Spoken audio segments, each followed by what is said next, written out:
trying something a little bit different. We'll see how it goes. But I just thought that I want to go over this without interruptions, and I figured this could be better. You can listen to your headphones, and I can get through everything, hit some of my main points, and then if you have any questions, you can come talk to me about them. All right, well, we're going to be talking about two-way frequency tables. So these actually, don't get too overwhelmed. They're quite easy. You're going to do a lot of dividing, so you might want to get a calculator out. But it should be pretty straightforward. All right, let's dive in. So first is a little bit of review. It's kind of like our bell work, if you will. You have a bag that contains 4 red and 2 yellow marbles. A marble is selected, then kept out of the bag, and another marble is selected. And we're going to find each conditional probability. So, first, to pull a red, we have 4 reds out of 6 marbles, so 4 out of 6. And then to pull another red, we now have 5 marbles in the bag, and 3 would be red. So 4 over 6 times 3 over 5. And we get 12 over 30, which we can reduce to 2 over 5, 4.4. We're going to see a lot of decimals in today's lesson, so I just thought we'd kind of already start introducing those. So the probability if we pick a red, we just said that's 4 out of 6 on the first one because there's 4 red out of 6 marbles. But now we only have 5 marbles left, and we're going to try to pull a yellow. So we have 2 out of 5 marbles in the second try. So the odds of picking a red and then picking a yellow are 8 out of 30, or 4 out of 15, which we also can reduce to 0.26. Hopefully a lot of this is just review, and hopefully you find it pretty easy. So then picking a yellow, this is going to be the most rare because the first time it's only 2 out of 6 that are yellow, and if you pick that yellow one, now you only have 1 in the bag out of 5 marbles left in the bag. So you get 2 out of 30 or 1 out of 15 chance. Only about a 6% chance of pulling a yellow twice. Pulling a yellow first, we just discussed, is 2 out of 6. And then pulling a red the second time, well, there's still 4 reds left in the bag and only 5 marbles left now. So 2 over 6 times 4 over 5. So the odds of selecting yellow, then selecting a red, are 8 out of 30, which we could reduce to 4 over 15, or 0.26. Same odds that we had before, actually. So today we're going to be talking about frequency tables. This is something you definitely talked on and touched on in Algebra 1, but I know for some of you it's been a little while. So basically we're going to be getting these tables and we're going to kind of analyze the data and the percentage of each bit. So here we have a table of children or adults who liked broccoli, and we're going to look at the joint relative frequencies are the values in each category divided by the total number of values shown by the shaded cells in the table. So right here are our shaded cells, and then you would divide it by the total to get your joint frequency total. So I'm just kind of clicking through because we're going to practice this a little bit more further on. I clicked a little further than I wanted to, but you can actually start to get an idea of the joint frequency tables. And I think you know how to do this, but I'll walk you through step by step on the next couple. So here you can see they're looking at the frequency of each compared to the total, and like it's asking you specific questions on like how many liked this amount out of the total, and you can see all the percentages there. This is where the decimals are going to be coming into play. Alright, so marginal relative frequencies are found by adding the joint relative frequencies in each row in each column. So I want to touch on this more. I might make a different PowerPoint on it. But marginal are the sections in the middle, basically. And then joint are when you're combining two different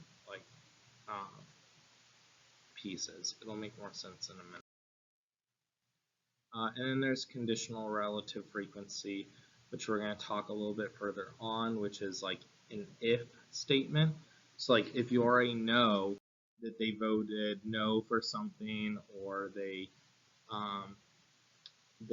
picked this selection, then you know they fall under one of these categories. Alright, so the table shows the result of randomly selected car insurance quotes for 125 cars. They already give us the total, which is always really nice. And we're going to make a table of the joint and marginal frequencies. So first we need to find out our totals in each section. So let me show you what I mean by that. We are going to add the top row together, and then we're going to add the next row, and then we can add each column together. And then you can either add these numbers down here together or these numbers together. Either way, you should get the same total, which in this case they already gave us, but is 125. If you don't get 125 by adding your last column or row together, then you might have added something together wrong. So this is information you need to know in order to do the next part. You're always going to start off by totaling everything together in each category. And now we're going to find our joint and marginal frequencies. Now, we're just going to do this quite simply by dividing by the total, like I mentioned earlier. So we know the odds of there being a teen and 0 ACC, I forget what we're looking for now, something with cars, car insurance. It would be the 15 that were there divided by the total. Then same for the adults. You would do the amount of adults divided by the total. And these are your marginal frequencies. On the ends are your joints. So the total of 0 ACC out of the total is 68 out of 125. And then 1 ACC out of 10, we get 4 out of 125. 32. So you're just dividing each by the total, and then you'll get decimals. And this is the final table that they're trying to have you solve for. So I don't know if I rushed through that too quickly, but I just wanted to keep the flow going, and I'm hoping that a lot of it clicks, but you can see this is kind of what they're hoping you'd solve for, and this is what I'll have you fill in on your paper. Are these numbers right here. And now we kind of remember these can also look as percents, but we can look into each category and see the chance of them happening, and we're going to have questions on that in a little bit. Right now we're just going to practice making these tables. So let's do another one together. We have different types of books, paperback and hardcover, all sold at a library. So first, you're going to want to total each section together. So 28 plus 52, we get 80. 94 plus 36, we get 130. 28 plus 94, we get 122. 52 plus 36, you get 88. 80 plus 130, you get 210. And now, just like before, all we're going to do is divide each of these numbers by 210. So 28 divided by 210, 52 divided by 210, 80 divided by 210, 94. And hopefully you see how I'm getting these numbers. This is the last time I'm going to show the dividing slide, because I trust that you can just do this on a calculator, really. And then you should get... Alright everyone, well the bell rang that day, and then I forgot my computer yesterday, which you all know. So I'm back today, and this is what you should have got for the last one. Cool.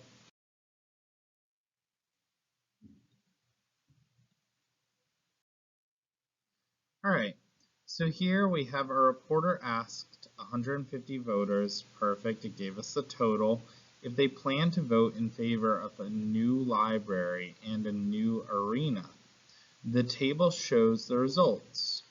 So we're just going to total up each side and get our each individual totals.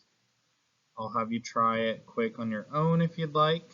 So feel free to pause, come back, because I'm not putting all the division parts. I trust that you're able to do it. And this is what you should have got. Alright. If you have any questions, let me know. Okay, so now we're going to look at specifics. If you are given that a voter plans to vote no to the new library, what is the probability the voter also plans to say no to the new arena? Okay, so we know that they say no. So 0.48, say no. Or you can use your actual totals. It should also work. And so we know that the odds are 0.28 out of 0.48. We know that they say no, so they're part of our blue total, like you see. And then the percentage that will also say no to the arena are 0.28 out of that. That is what we get. Alright, so here we're doing a similar idea. We're going to total each section. Feel free to pause, try on your own, and then we're going to get our frequencies. Alright, this is roughly what you should have got. And so now we're going to use this information and see what is the probability that the student is not taking TAP. If we know that the student is taking ballet. So 0.62 are taking ballet and have said yes to taking ballet. So out of that, we're just going to do 0.43 out of the 0.62. Again, you can use your actual total numbers here and you should get the same percentage, just 70%. Alright, for starters, I really didn't like these tick marks, so I changed it to numbers. So now hopefully this makes it easier for you to total everything and then get your marginal and joint frequencies. And then we're going to use those to determine which method of a customer is most likely to pay with a gift card.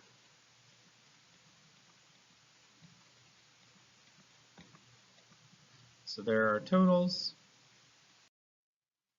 Alright, so now let's look at each option with gift cards. So how how likely are they to use a gift card in store? Well, 0.12 used a gift card in store out of 0.3 that were in the store. Again, you can use your actual totals and you should get that about 40% of people used a gift card while they were in store. We're just going to do the same thing for each category. So for online, we had 0.44, and then we had 0.18 of those 0.44 use the gift card, and you can use your actual totals again. And so you get that it is a 41% chance that they will use the gift card online. Lastly, we have catalog. So if 0.26 use catalog, and we had that 0.1 of those use the gift card, we know that when ordering from the catalog, about 38% use the gift card. So now that we know our totals, we can see that just by a small margin, they're most likely to use the gift card online more than anything else. Alright everyone, well for starters I didn't like this tally, so I went ahead and I changed it. And now hopefully these numbers are easy to work with. You can total up the sides. And then I'm going to have you try this one on your own. I can give you the marginal frequencies if you'd like, but you can also use this. So I'll give you an example of finding the first probability. If we were looking at how many passed owls driving, we can do 14 divided by 22, because that's the total of how many passed versus how many failed. And then you're going to do the same thing with drive time and crash course. Or we can go ahead and get our frequencies. And you can do the same thing, 0.28 divided by 0.44 to find out what percentage of owls driving passed. And then same for drive time and crash course. And then we're going to see which one is the best. Feel free to pause and take a second. Alright, welcome back. You should have got that owls has the best passing rate, about 64%, whereas the drive time had 61 and 50 for crash course. Okay, so here we're in the juice bottling factory, and they're doing quality control on whether they pass or fail. And strangely, the answers vary throughout the day. So we're seeing if we wanted to do quality control, when are they more likely to pass? So let's go ahead and do our totals, and we can find our frequencies. Okay, so 14 plus 5, 10 plus 4, 11 plus 16. All the passes totaled together, 14 plus 10 plus 11, 5 plus 4 plus 6, and then get our total totals, which is 50. So I'll admit that I would probably prefer to use this data, but it wants you to find the frequencies and the percentages of each individual, and this is our frequency table. So now we're going to look at the morning, afternoon, and evening and see which one gives us the best results. So in the morning, 0.28 pass out of 0.38. So, never mind. We're looking at how many failed. Okay. Find the probability that the bottle was inspected in the afternoon, given that it failed. Okay. I misunderstood the question. I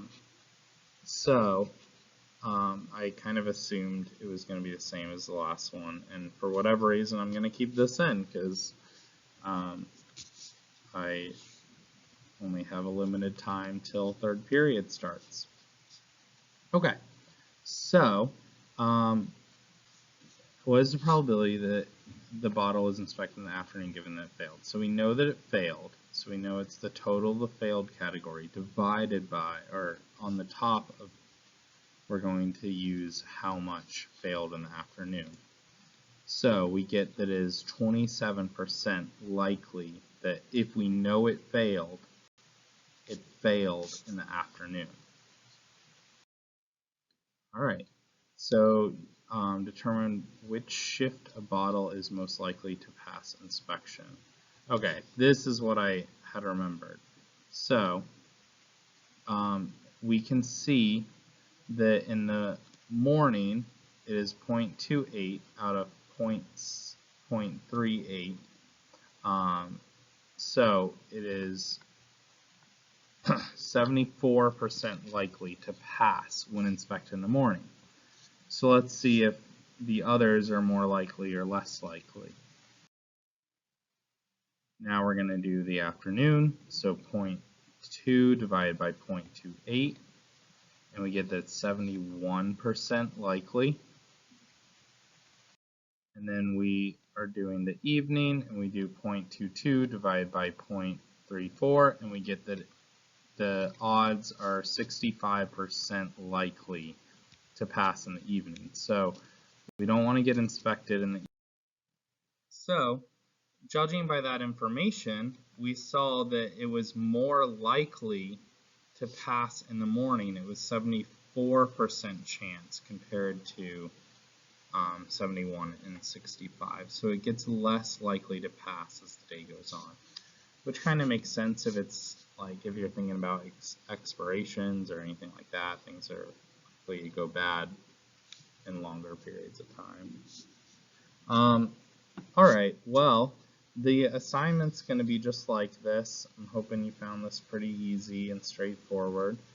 And I'll post another video going over the assignment. Have a great day. Let me know if you have questions. Bye.